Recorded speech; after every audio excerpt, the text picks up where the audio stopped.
ನಾನಿವತ್ತು ತುಂಬ ರುಚಿಯಾಗಿ ಹಾಗೂ 10 ನಿಮಿಷದಲ್ಲಿ ಆಗುವಂಥ ಕಿಚಡಿ ಮಾಡಿ ತೋರಿಸ್ತಾ ಇದ್ದೀನಿ. ಯಾವ ರೀತಿ ಮಾಡೋದು ಅಂತ ನೋಡ್ಕೊಳ್ಳೋಣ ಬನ್ನಿ.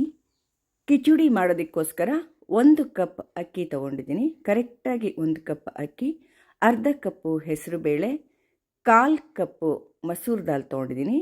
ಮಸೂರ್ ದಾಲ್ ನೋಡಿ, ಅದು 1/4 ಕಪ್ಪಿನಷ್ಟು ಹೆಸರು ಕಾಳು ತೊಗೊಂಡಿದ್ದೀನಿ. ಎಲ್ಲ ಕ್ಲೀನಾಗಿ ಈ ರೀತಿ ಮಾಡಿಕೊಂಡು ಈಗ ತರಕಾರಿಗಳನ್ನ ಹಾಕ್ಕೊಳ್ತಾ ಇದ್ದೀನಿ. ನೋಡಿ, ತರಕಾರಿ 1/4 ಬೌಲಷ್ಟು ಬೀನ್ಸ್ ಹಾಕ್ಕೊಳ್ತಾ ಇದ್ದೀನಿ. ಎಲ್ಲವನ್ನು ಕ್ಲೀನಾಗಿ ತೊಳೆದಿದ್ದೀನಿ. 1 ಆಲೂಗೆಡ್ಡೆ ಈ ರೀತಿಯಾಗಿ ಕಟ್ ಮಾಡಿಬಿಟ್ಟು ಹಾಕ್ಕೊಂಡಿದ್ದೀನಿ. 1 ಕ್ಯಾರೆಟ್ ಹಾಕ್ಕೊಂಡಿದ್ದೀನಿ. 1 ಕ್ಯಾಪ್ಸಿಕಮ್ ಹಾಕ್ಕೊಂಡಿದ್ದೀನಿ. ನೋಡಿ, 1 ಕ್ಯಾಪ್ಸಿಕಮ್ ಹಾಕ್ಕೊಳ್ತಾ ಇದ್ದೀನಿ. ಬಟಾಣಿ ಸ್ವಲ್ಪ ಹಾಕ್ಕೊಳ್ತಾ ಇದ್ದೀನಿ. ನಾನು ಇದು ಒಣಗಿದ ಬಟಾಣಿನ ರಾತ್ರಿ ನೆನೆಯೋಕ್ಕೆ ಹಾಕಿದ್ದೆ, ಅದನ್ನು ಹಾಕ್ಕೊಳ್ತಾ ಇದ್ದೀನಿ. ಹಸಿ ಬಟಾಣಿ ಕೂಡ ಹಾಕ್ಕೋಬೋದು. ಟೊಮೆಟೊ 2 ಸಣ್ಣದಾಗಿ ಕಟ್ ಮಾಡಿಬಿಟ್ಟು ಟೊಮೆಟೊ 2 ಹಾಕ್ಕೊಳ್ತಾ ಇದ್ದೀನಿ. ನೋಡಿ, ಈರುಳ್ಳಿ 1 ಈ ರೀತಿ ಉದ್ದವಾಗಿ ಕಟ್ ಮಾಡಿಬಿಟ್ಟು ಹಾಕ್ಕೊಳ್ತಾ ಇದ್ದೀನಿ. ಕೊತ್ತಂಬರಿ ಸೊಪ್ಪು ಸ್ವಲ್ಪ, ಹಸಿರು ಮೆಣಸಿನ್ಕಾಯಿ ನೋಡಿ 2 ಸೀಳ್ಬಿಟ್ಟು ಈ ರೀತಿ ಹಾಕ್ಕೊಂಡಿದ್ದೀನಿ. ಹಸಿರು ಮೆಣಸಿನ್ಕಾಯಿ ಬೇಡ ಅನ್ನೋರು, ಗ್ಯಾಸ್ಟ್ರಿಕ್ ಪ್ರಾಬ್ಲಮ್ ಎಲ್ಲ ಇದೆ ಅನ್ನೋರು ಅದನ್ನು ಹಾಕದೇ ಇದ್ದರೂ ನಡೆಯುತ್ತೆ. ಶುಂಠಿ ಬೆಳ್ಳುಳ್ಳಿ ಪೇಸ್ಟು 1 ಸ್ಪೂನಿನಷ್ಟು ಹಾಕ್ತಾಯಿದ್ದೀನಿ. 3/4 ಸ್ಪೂನು ಖಾರದ ಪುಡಿ ಹಾಕ್ಕೊಳ್ತಾ ಇದ್ದೀನಿ. ನೀವು ಹಸಿರು ಮೆಣಸಿನ್ಕಾಯಿ ಹಾಕಲಿಲ್ಲ ಅಂದರೆ 1 ಸ್ಪೂನ್ ಪೂರ್ತಿಯಾಗಿ ಹಾಕ್ಕೊಳ್ಳಿ. 1 ಟೀ ಸ್ಪೂನು ಧನಿಯಾ ಪುಡಿ ಹಾಕ್ಕೊಂಡಿದ್ದೀನಿ. ಗರಂ ಮಸಾಲ 1/4 ಟೀ ಸ್ಪೂನು, ಅರಿಶಿಣದ ಪುಡಿ 1/4 ಟೀ ಸ್ಪೂನ್ ಹಾಕ್ಕೊಳ್ತಾ ಇದ್ದೀನಿ. ಉಪ್ಪು ರುಚಿಗೆ ತಕ್ಕಷ್ಟು ಹಾಕ್ಕೊಳ್ತಾ ಇದ್ದೀನಿ. 1/4 ಸ್ಪೂನ್ನಷ್ಟು ಹಾಕ್ಕೊಂಡಿದ್ದೀನಿ. ಬೇಕಿದ್ದರೆ ಕೊನೆಯಲ್ಲಿ ನೋಡಿಬಿಟ್ಟು ಟೇಸ್ಟ್ ನೋಡಿ ಹಾಕ್ಕೋಬೋದು. ಎಣ್ಣೆ ಇವಾಗಲೇ ಹಾಕ್ಕೊಳ್ತಾ ಇದ್ದೀನಿ. ನೋಡಿ, ನಾನು 2 ಟೇಬಲ್ ಸ್ಪೂನ್ನಷ್ಟು ಎಣ್ಣೆನ ಹಾಕ್ಕೊಳ್ತೀನಿ. ಅಷ್ಟು ಹಾಕಿಲ್ಲ ನೋಡಿ, 2 ಟೇಬಲ್ ಸ್ಪೂನಷ್ಟು ಎಣ್ಣೆ ಹಾಕ್ಕೊಂಡಿದ್ದೀನಿ. ಎಲ್ಲ ಹಾಕ್ಕೊಂಡ್ಬಿಟ್ಟು ಕ್ಲೀನಾಗಿ ಇವಾಗ ಮಿಕ್ಸ್ ಮಾಡ್ಕೋಬೇಕು. ತುಂಬ ಈಸಿಯಾಗಿ ಈ ಕಿಚಡಿ ಮಾಡ್ಕೋಬೋದು. ಟೇಸ್ಟ್ ಅಂತೂ ತುಂಬ ಟೇಸ್ಟಿಯಾಗಿರುತ್ತೆ. ಎಲ್ಲ ತರಕಾರಿ ಬೇಳೆಗಳು ಎಲ್ಲ ಹಾಕಿ ಮಾಡಿದ್ದೀವಲ್ವ, ಹೆಸರು ಕಾಳು ಕೂಡ ಹಾಕಿದ್ದೀವಿ. ಆರೋಗ್ಯಕ್ಕೆ ತುಂಬ ಒಳ್ಳೆಯದು. ತುಂಬ ಈಸಿಯಾಗಿ ಇದನ್ನು ಮಾಡ್ಕೋಬೋದು. ಕ್ಲೀನಾಗಿ ಈ ರೀತಿ ಎಲ್ಲ ಮಿಕ್ಸ್ ಮಾಡ್ಕೊಳ್ತಾ ಇದ್ದೀನಿ. ನೋಡಿ,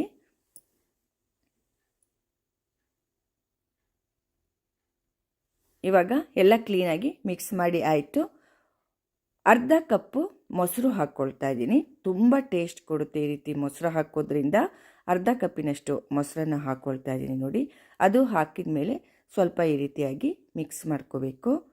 ನಾನು ಫಸ್ಟೇ ಇದಕ್ಕೆ ನೀರನ್ನು ಕಾಯೋದಕ್ಕೆ ಇಟ್ಟಿದ್ದೀನಿ. 1 ಕಪ್ ಅಕ್ಕಿಗೆ ನಾನು 6 ಕಪ್ಪು ನೀರನ್ನು ಕಾಯೋದಕ್ಕೆ ಇಟ್ಟಿದ್ದೀನಿ. ಅದನ್ನು ಇವಾಗ ಹಾಕ್ಕೊಳ್ತೀನಿ. 6 ಕಪ್ ನೀರು ಹಾಕ್ಕೊಳ್ತಾ ಇರೋದು. ಬಿಸಿ ನೀರು ಕುದೀತಾ ಇದೆ, ಆ ನೀರನ್ನೇ ಹಾಕ್ಕೊಂಡಿದ್ದೀನಿ. ಹಾಕ್ಕೊಂಡ್ಮೇಲೆ ಎಲ್ಲ ಒಂದ್ಸಲ ಈ ರೀತಿಯಾಗಿ ಕ್ಲೀನಾಗಿ ಮಿಕ್ಸ್ ಮಾಡಬೇಕು.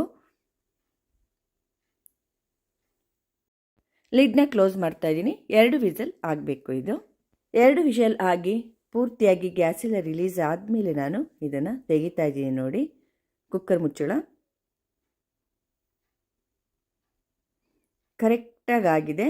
ಏನಾದರೂ ಗಟ್ಟಿಯಾದರೆ ಸ್ವಲ್ಪ ನೀರು ಹಾಕ್ಕೋಬೇಕಾಗತ್ತೆ. ಇನ್ನು ನೋಡಿ, ಚೆನ್ನಾಗಾಗಿದೆ ಕಿಚಡಿ, ಚೆನ್ನಾಗಿ ಬೆಂದಿದೆ, ಕರೆಕ್ಟಾಗಿ ಬೆಂದಿದೆ. ಇದು ಸ್ವಲ್ಪ ಗಟ್ಟಿಯಾಗಿದೆ. ನಾನು ಇದಕ್ಕೆ ಮತ್ತೆ ನೀರನ್ನು ಹಾಕ್ಕೊಳ್ತೀನಿ. ಮೊದಲೇ ನಾನು 2 ಕಪ್ನಷ್ಟು ನೀರನ್ನು ಕುದಿಯೋದಕ್ಕೆ ಇಟ್ಟಿದ್ದೀನಿ. ಎಷ್ಟು ಬೇಕಾಗುತ್ತೋ ನೋಡಿಕೊಂಡು ಅಷ್ಟು ನೀರನ್ನು ಹಾಕ್ಕೊಳ್ತೀನಿ. ಇವಾಗ ನೋಡಿ, ಕುದ್ದಂತಹ ನೀರನ್ನು ಹಾಕ್ಕೊಳ್ತಾ ಇದ್ದೀನಿ. ಕಿಚಡಿ ಸ್ವಲ್ಪ ತೆಳುವಾಗಿದ್ದರೆ ಚೆಂದ. ಸ್ವಲ್ಪ ಟೇಸ್ಟ್ ನೋಡಿದೆ, ಉಪ್ಪು ಸಾಲ್ಟೇಜ್ ಅನ್ನಿಸ್ತು. ಅದಕ್ಕೆ ಈಗ ಇನ್ನೊಂದು ಸ್ವಲ್ಪ ಉಪ್ಪನ್ನು ಹಾಕಿದ್ದೀನಿ. ಉಪ್ಪು ಹಾಕಿದ ಮೇಲೆ, ನೀರು ಉಪ್ಪು ಎಲ್ಲ ಹಾಕಿದ ಮೇಲೆ ಮತ್ತೆ ಎಲ್ಲ ಕ್ಲೀನಾಗಿ ಕೈ ಆಡಿಸ್ಕೋಬೇಕು.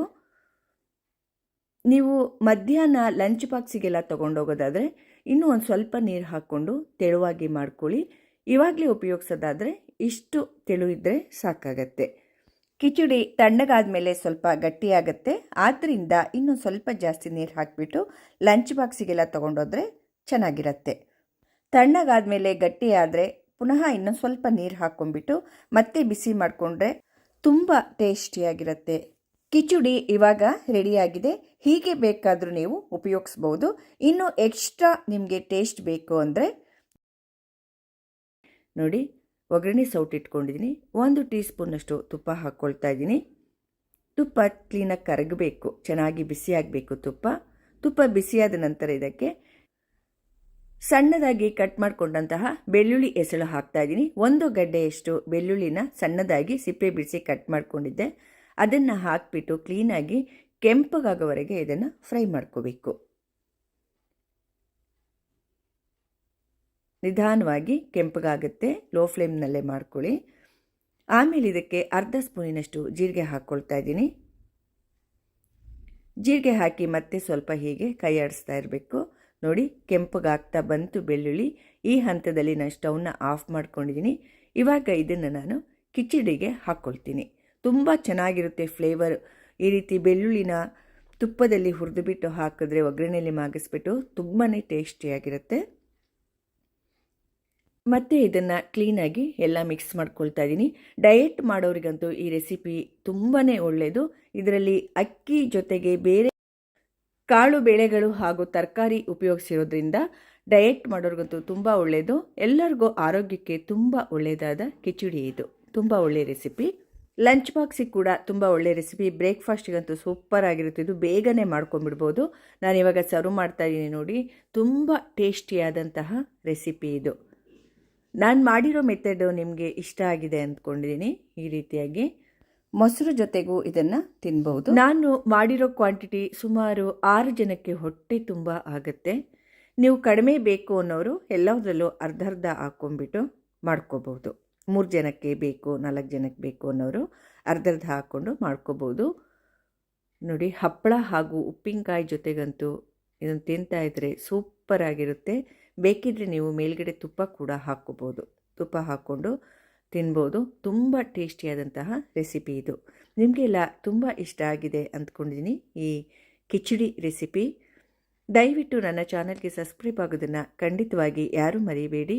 ಲೈಕ್ ಮಾಡಿ, ಶೇರ್ ಮಾಡಿ ಹಾಗೂ ಕಮೆಂಟ್ಸ್ ಮೂಲಕ ತಿಳಿಸಿ ಅಂತ ಹೇಳ್ತಾ ಎಲ್ಲರಿಗೂ ನನ್ನ ಧನ್ಯವಾದಗಳು. ಮುಂದಿನ ರೆಸಿಪಿಯೊಂದಿಗೆ ಮತ್ತೆ ಸಿಗ್ತೇನೆ. ನಮಸ್ಕಾರ.